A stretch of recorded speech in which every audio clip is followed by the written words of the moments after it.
Alright, next up we're going to be watching this squat video. Don't worry, the clarity will pick up here in a second, but you can still kind of see what's going on.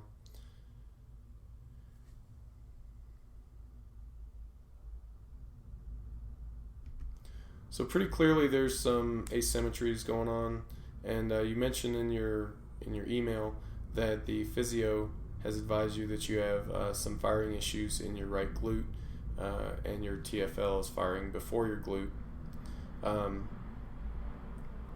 I don't know about that, and I mean that sincerely. I don't know about that, but what I can tell you is that asymmetries when you're squatting are not desirable.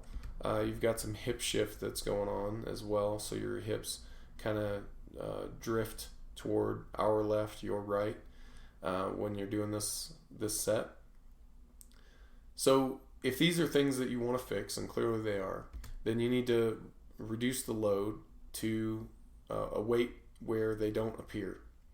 When you can perform the exercise technically correct, without any sort of deviations, then you can move the weight up. So basically for you, you're judging your RPE now based on technical failure, not an absolute failure. So that's what I would recommend for you for starters. Now, of course, you're also under the care of a physio, so I would recommend that you continue to listen to them and do what they say. So if you have prehab exercises or stretches or anything along those lines that they recommend that you do, then you need to make sure that those are in your program. That's going to be really important in terms of helping you get back to your normal function. So if you have any further questions on this, let me know.